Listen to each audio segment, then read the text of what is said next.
Bom dia, pessoal! Sejam bem-vindos a mais esse vídeo. Já vai deixando o like, se inscrevendo aqui para o canal, porque o Bitcoin pode estar fazendo uma formação de acumulação de wake-up, né? Uma acumulação para continuação da movimentação de alta. Mas calma aí, porque essa alta, caso esse padrão se confirme, iria demorar bastante, né? Porque estaríamos aqui na fase B. Isso que eu estarei mostrando para vocês no vídeo de hoje. Então, se você não deixou o like ainda, já deixe o like, se inscreva aqui para o canal, deixe nos comentários o que você acha dos padrões de Wyckoff. Padrões que sempre vem se mostrando ser bem eficiente no gráfico do Bitcoin, né? Eu já trouxe outros vídeos falando sobre outros padrões de Wyckoff, como esse aqui, né? Esse aqui, ele aconteceu na formação de fundo do Bitcoin, esse aqui ele aconteceu na formação de topo de Bitcoin, o topo 1 de 2020, né? E assim temos vários modelos de acumulação e distribuição de Wyckoff. E o que temos a possibilidade de estar fazendo agora é esse aqui, ó, que o gráfico ele vem de baixo, ele vem em uma alta, depois ele faz a sua acumulação para continuar essa alta, né? Não seria um padrão de distribuição onde iniciaríamos ali uma grande correção, né? Porque a gente está no meio do ciclo de alta, estamos ali próximo do halving, então a principal probabilidade e a que está melhor se encaixando é justamente essa aqui, tá bom? Essa possibilidade. Mas todas têm a movimentação muito semelhante, que é uma movimentação que procura liquidar as pessoas para cima e para baixo. Vou mostrar isso aqui para vocês agora. E voltando para o nosso gráfico, então essa é a nossa possível movimentação. Já já vamos estar olhando os nossos estudos anteriores, mas tenham em mente que a movimentação tem essa primeira fase, né, a fase A, onde a gente forma um topo histórico, né, um novo topo, no caso da movimentação do gráfico. Temos ali o período de correção, formamos um suporte, depois liquidamos as pessoas que têm ali ordens abaixo, né, o ponto de liquidação abaixo do último suporte. Depois subimos a ponto de liquidar as pessoas que entraram shortada porque viram o rompimento do suporte para baixo. Então liquidou para baixo, liquidou para cima, depois fez uma nova liquidação, né, um novo fundo, um reteste, um possível ombro, cabeça, ombro nessa zona de suporte, e aí sim a gente vai embora com a nossa continuação da movimentação de alta. Nesse momento, estaríamos por aqui, antes de termos aqui esse nosso segundo topo, esse topo que vai estopar muitas pessoas que estão shortadas, né? Vão estopar as posições shortadas, muitos vão abrir a posição de long. O gráfico volta a corrigir, fazendo com que essas pessoas do long sejam obrigadas a fechar sua posição ou até mesmo serem liquidadas. E só então, depois desse processo de acumulação, o gráfico continua a sua valorização.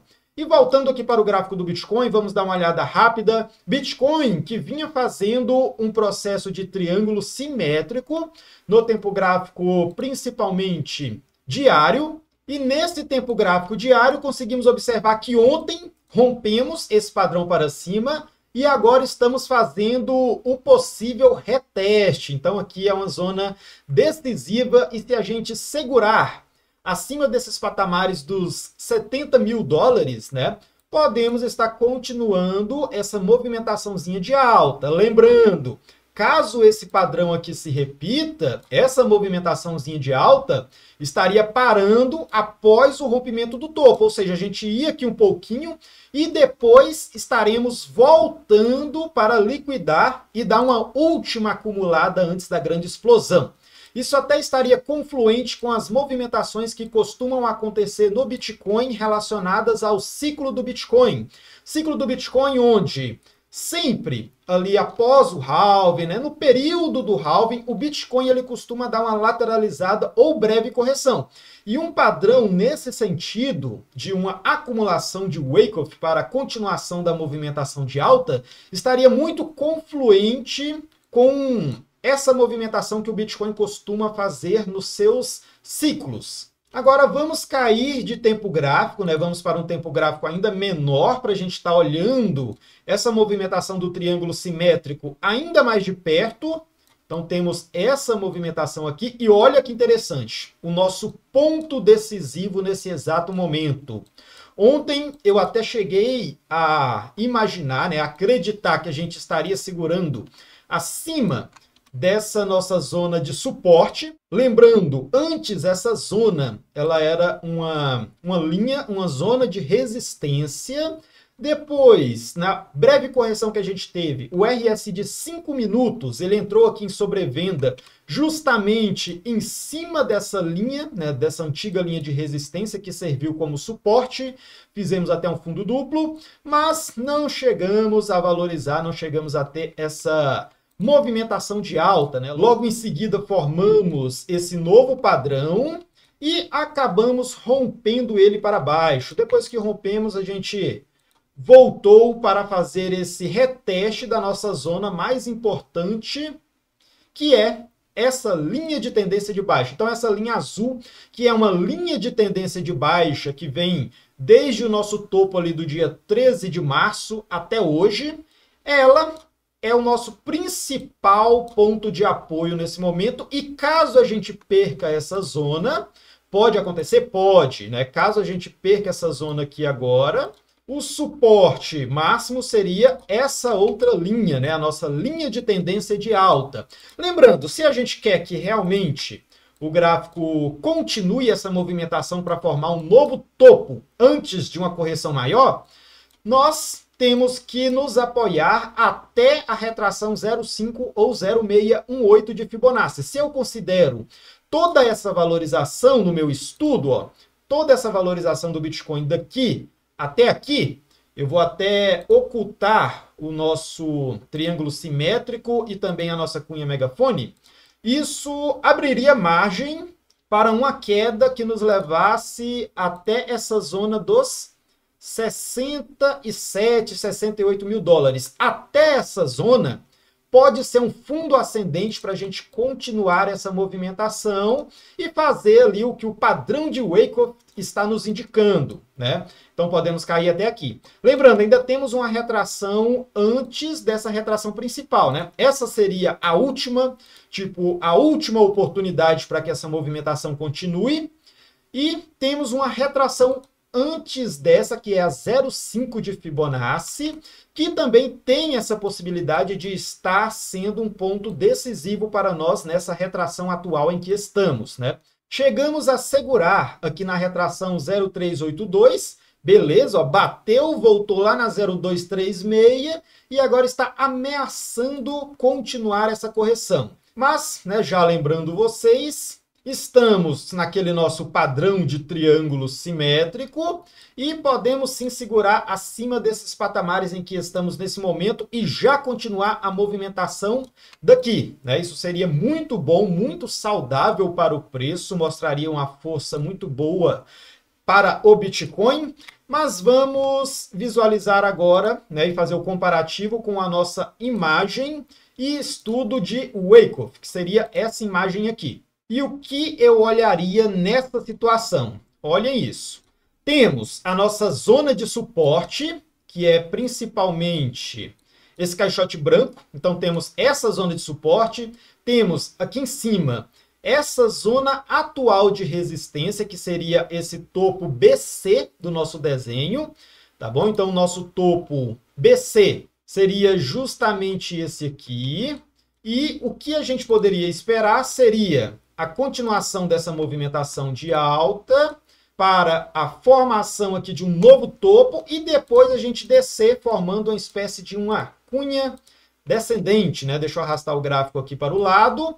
Seria uma cunha descendente que nos levaria a formar um novo fundo, que seria esse ponto aqui. Esse novo fundo estaria ali liquidando, pegando a liquidez de todo mundo que está em long, voltaria, faria o reteste e aí sim a gente vai embora na nossa movimentação de alta. Isso aqui é a principal probabilidade que eu vejo nesse momento. Isso seria semelhante, né, não tão parecido, mas seria semelhante ao que aconteceu aqui no mês de janeiro, pessoal. Olha isso. né? Isso não está tão distante. Aqui no mês de janeiro também fizemos uma movimentação parecida, onde tínhamos aqui um topo, que é o nosso topo BC, depois corrigimos, né? Formamos aqui a nossa zona de suporte, formamos aqui a nossa zona de resistência, valorizamos a ponto de formar um novo topo, liquidou, né, todo mundo aqui que estava shortado, depois voltou uma correção aqui, uma espécie de uma cunha descendente, liquidou para baixo e só depois disso o padrão foi embora para cima, tá? Então tem que ficar de olho nisso, porque o que podemos estar fazendo agora é justamente uma movimentação semelhante a essa. Eu vou até copiar isso aqui, ó, essa movimentação, copiando essa movimentação e jogando, né, refletindo ela ali para cima, lembrando, essa aqui, o processo de lateralização ele estava bem curto. Esse aqui é um processo de lateralização mais longo, né? Você consegue ver que do suporte até a resistência é um espaço bem maior do que esse aqui. Por isso que eu expandi a imagem aqui para cima e para baixo, ó. Tá bom? Para ficar um pouco mais ampla. E agora eu coloco aqui. Seria semelhante a essa movimentação. É isso aqui que eu estou de olho, né? Essa é a nossa principal probabilidade nesse momento. Algo que liquide ali as pessoas para cima, depois para baixo. Isso aqui ajuda com que as grandes baleias, os grandes fundos de investimento consigam acumular o máximo de Bitcoin possível. São essas movimentações que dão uma sacudida no mercado e tira os pequenos investidores, né, as sardinhas, os investidores aventureiros e os grandões, né, os smart monies, né, o dinheiro inteligente estará acumulando os bitcoins dessas pessoas que estão fora do gerenciamento, dessas pessoas que vão se desesperar com essa movimentação. É uma movimentação, de certa forma, assustadora para quem opera no mercado futuro sem conhecimento e sem gerenciamento, né? Mas se você segue o gerenciamento, se você já tem conhecimento, já tem noção de análise técnica e análise gráfica, você estará usufruindo muito bem dessa movimentação e é isso que eu tenho para vocês. Olha a semelhança dessa movimentação, pessoal. Nossa principal probabilidade é essa, é isso que eu vejo hoje aqui com vocês. Qualquer coisa eu estarei trazendo um novo vídeo durante a semana para atualizarmos sobre essa movimentação, né? Talvez ela possa não acontecer, eu não vou shortar aqui, eu também não vou vender meus bitcoins, né? Então, muito cuidado. Muita gente está naquela ganância de querer ganhar o máximo possível nesse ciclo e fica pensando assim, nossa, agora é a hora de vender para me comprar mais barato? É a hora de vender para me comprar mais barato? E se você vende e o gráfico continua a subir, o que acontece, né? Por mais que a análise esteja se encaixando muito bem, né? Por mais que muitos de vocês, né, a maioria, confia bastante nas minhas análises, né? Já viram ali a assertividade, mas pode acontecer do padrão não ser concretizado. Tá vindo um ETF na China e podemos continuar subindo sim, tá bom? Vejo esse padrão, mas não vou operar shortado, não vou contra a tendência e principalmente não vou me desfazer das minhas criptomoedas no momento mais importante do ciclo. Show? Então já deixa o like, deixa o comentário, se inscreva para o canal e até o nosso próximo vídeo, pessoal.